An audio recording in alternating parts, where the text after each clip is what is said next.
नमस्कार मित्रांनो, मागील भागात आपण ट्रान्समिशन लाईनचे प्रकार म्हणजेच ओव्हरहेड आणि अंडरग्राऊंड लाईन तसेच AC आणि DC ट्रान्समिशन समजून घेतले आहेत. आज आपण चॅप्टर नंबर 3.3 मध्ये ट्रान्समिशन लाईनचे मुख्य कंपोनंट शिकणार आहेत. या व्हिडिओमध्ये आपण line conductor, line support, insulator, cross arm आणि इतर महत्त्वाचे कंपोनंट समजून घेणार आहोत. मित्रांनो, ट्रान्समिशन लाईन ही फक्त वायर नसते. विद्युत ऊर्जा सुरक्षितपणे एका सबस्टेशनमधून दुसऱ्या सबस्टेशनपर्यंत पोहोचवण्याचे अनेक कंपोनंट एकत्र काम करतात. हे प्रत्येक कंपोनंट वेगवेगळे कार्य करतात आणि संपूर्ण ट्रान्समिशन सिस्टीम अधिक सुरक्षित आणि विश्वासार्ह बनतात. सर्वप्रथम पाहूया लाईन कंडक्टर. ट्रान्समिशन लाईनमध्ये सर्वात महत्त्वाचा कंपोनंट म्हणजे लाईन कंडक्टर. याचा उपयोग इलेक्ट्रिकल एनर्जी एका स्टेशनमधून दुसऱ्या स्टेशनपर्यंत वाहून नेण्यासाठी केला जातो. हे कंडक्टर मजबूत असतात आणि पोल किंवा टॉवरवर बसवलेले असतात. MSBT नुसार ACSR म्हणजे ॲल्युमिनियम कंडक्टर स्टील रेनफोर्स हा सर्वाधिक वापरला जाणारा कंडक्टर आहे.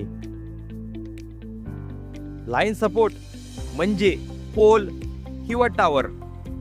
याचे मुख्य कार्य म्हणजे कंडक्टरला आधार देणे. यामुळे कंडक्टर्स जमिनीपासून सुरक्षित अंतरावर राहतात. तसेच वारा, पाऊस आणि इतर नैसर्गिक परिस्थितीमध्ये संपूर्ण ट्रान्समिशन लाईन मजबूत राहते. इन्सुलेटर हा अत्यंत महत्त्वाचा कंपोनंट आहे. तो कंडक्टरला क्रॉस आर्मवर सुरक्षितपणे धरून ठेवतो. त्याचबरोबर विद्युत प्रवाह टॉवरमध्ये जाऊ नये म्हणून इलेक्ट्रिकल इन्सुलेशन प्रदान करतो. म्हणूनच ट्रान्समिशन लाईन सुरक्षितपणे कार्य करते. त्यानंतर आहे क्रॉस आर्म. क्रॉस आर्म हा पोल किंवा टॉवरवर बसवलेला आडवा भाग असतो. यावर इन्सुलेटर बसवलेले जातात आणि इन्सुलेटरवर कंडक्टर्स बसवले जातात. क्रॉस आर्म लाकडी किंवा स्टीलचा असू शकतो. ट्रान्समिशन लाईनमध्ये काही अतिरिक्त कंपोनंट देखील वापरले जातात. डेंजर प्लेट सुरक्षतेसाठी इशारा देते. गार्ड वायर आणि लाइटनिंग अरेस्टर विजेपासून संरक्षण करतात. अँटी क्लाइम्बिंग वायर अनधिकृत व्यक्तींना टॉवरवर चढण्यापासून रोखते. स्टे वायर पोल अतिरिक्त आधार देणे. तर जम्पर विद्युत जोडणी करण्यासाठी वापरला जातो. आज आपण ट्रान्समिशन लाईन मधील मुख्य कंपोनंट समजून घेतले.